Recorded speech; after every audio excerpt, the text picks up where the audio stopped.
YouTube channel education group class 7 to 10th में आप लोगों का स्वागत है। मैं राजू सर। आज हम लोग पढ़ेंगे 10th क्लास का फिजिक्स और पार्ट होगा 1 और इसके बारे में केवल एक्सप्लेन किया जाएगा और इसको लाइन बाय लाइन पढ़ेंगे और क्वेश्चन बताएंगे और उसका जवाब भी आप लोग नोट करते जाइएगा, क्वेश्चन भी नोट करते जाइएगा वीडियो को रोककर।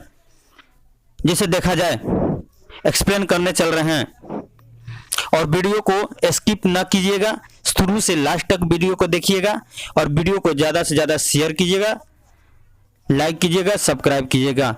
अगर वीडियो अच्छा लगे तो शेयर जरूर कीजिएगा। चलिए अब एक्सप्लेन करते हैं बुक में। जैसे पाठ 1 है, क्या है? पाठ 1 है, देख लीजिए पाठ 1 है, बुक से ही एक्सप्लेन कर रहे हैं। हम लोग पढ़ेंगे प्रकाश, परावर्तन एवं अपवर्तन। बात होता है क्या, तो लाइन एक्सप्लेन करते हैं। क्वेश्चन कैसे पूछता है, तो प्रकाश क्या है, क्वेश्चन पूछेगा प्रकाश क्या है या प्रकाश की परिभाषा दें, तो ये हमेशा याद रखना है उसका जवाब क्या होगा। प्रकाश वह मतलब बाहरी भौतिक कारक है जिससे हमें किसी वस्तु को देखने की अनुभूति होती है। तो प्रकाश का डिफिनेशन यही हो गया, यानी प्रकाश क्या है? बाहरी भौतिक कारक है जिससे हमें क्या होता है, किसी वस्तु को देखने की अनुभूति होती है। यानी कोई भी वस्तु हम लोग इसी के सहयोग से देख पाते हैं, तो वही उसी को हम लोग क्या कहते हैं, प्रकाश कहते हैं। अब बात चलता है कि प्रकाश यहाँ कह रहा है कि प्रकाश ऊर्जा की एक रूप है। क्या है? प्रकाश क्या है? तो ऊर्जा का एक ही रूप है। क्या है? ऊर्जा का ही एक रूप है। ऑब्जेक्टिव क्वेश्चन पूछता है प्रकाश क्या है, तो याद रखना ऊर्जा का एक रूप है। और क्वेश्चन पूछता है प्रकाश किस रेखा में गमन करती है, तो यहाँ पे जवाब है जो हमेशा सीधी रेखा में गमन करती है, यानी प्रकाश सीधी रेखा में गमन करती है। और बात चलता है यह निर्वात से होकर भी गुजरती है। अब बात होता है निर्वात, यानी जहाँ पे ऑक्सीजन ना हो वहाँ पे भी क्या प्रकाश यानी गुजर सकती है। नेक्स्ट लाइन क्या दिया है, तो निर्वात में प्रकाश का वेग। क्वेश्चन पूछता है हमेशा एग्जाम में बोर्ड में कि निर्वात में प्रकाश का वेग या चाल पूछता है, तो याद रखना है 3 × 10⁸ मीटर प्रति सेकेंड या ms पावर कितना -1। फिर बात आगे बढ़ता है तो क्या कहा जाता है, तो सुना जाए आगे। एक्सप्लेन कर रहे हैं लाइन को। जैसे यहाँ पे कह रहा है कि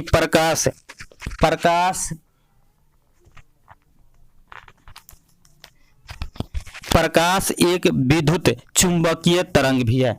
क्वेश्चन पूछता है प्रकाश क्या है, तो वो भी जवाब याद रखना है कि प्रकाश एक विद्युत चुंबकीय यानी चुंबकीय तरंग भी है। ऑब्जेक्टिव क्वेश्चन ही पूछता है। अगर दिया हुआ है क्या, अतः इसके गमन के लिए द्रव्यात्मक माध्यम की आवश्यकता नहीं होती है। आगे अब इधर जो ऑब्जेक्टिव क्वेश्चन यही था, नेक्स्ट में पढ़ते हैं। देखा जाए कह रहा है कि वास्तव में हम प्रकाश को देख तो नहीं पाते हैं। सही बात है, प्रकाश को तो देख नहीं पाते हैं, परंतु इसके प्रभाव का अनुभव निश्चित रूप से करते हैं।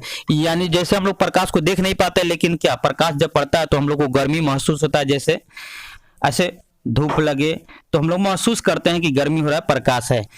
आगे कहा है कि उदाहरण के लिए दिया हुआ कि एक अंधेरी कोठरी में रखे वस्तु को स्वच्छ आंख वाला व्यक्ति भी देख नहीं पाता है।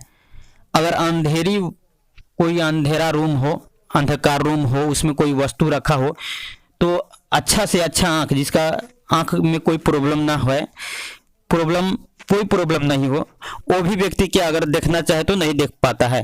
तो क्या है, लेकिन यदि उस कोठरी में एक बत्ती जला दी जाती है तो कोठरी की सभी वस्तुएं स्पष्ट दिखाई देने लगती है। सही बात है, जब प्रकाश आने लगता है तो कोई भी वस्तु दिखाई देता है।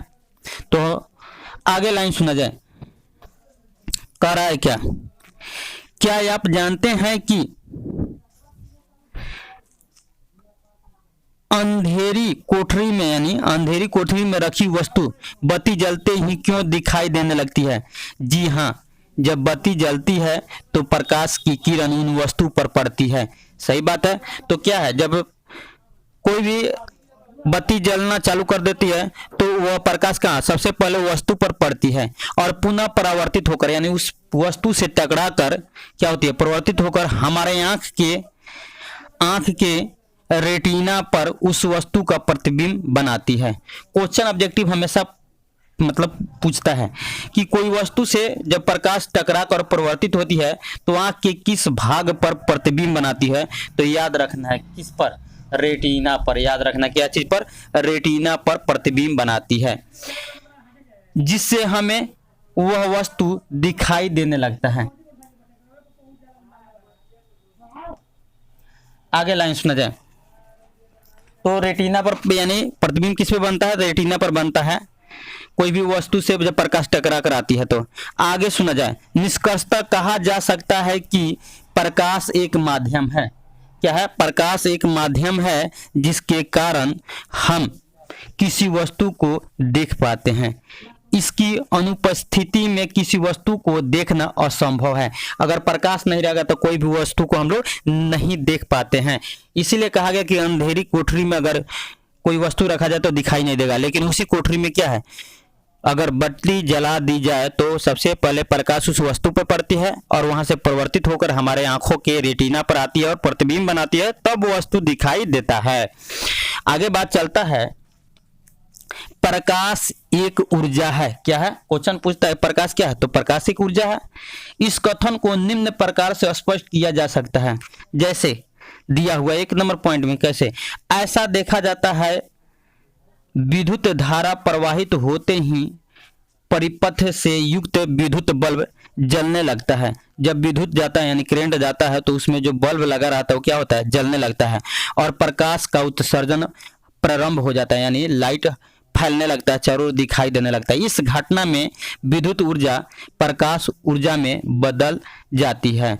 तो क्या है, जब हम लोग देते हैं बिजली देते हैं तो क्या वो किस में बदल जाती है, तो प्रकाश ऊर्जा में बदल जाती है। यानी विद्युत ऊर्जा किस में बदल जाती है, प्रकाश ऊर्जा में बदल जाती है। नेक्स्ट पॉइंट दिया क्या है, तो देखा जाए, दिया है फोटोग्राफी कैमरा से फोटो खींचते समय जब प्रकाश की किरण फोटोग्राफिक प्लेट पर पड़ती है तो प्रकाश ऊर्जा रासायनिक ऊर्जा में बदल जाती है।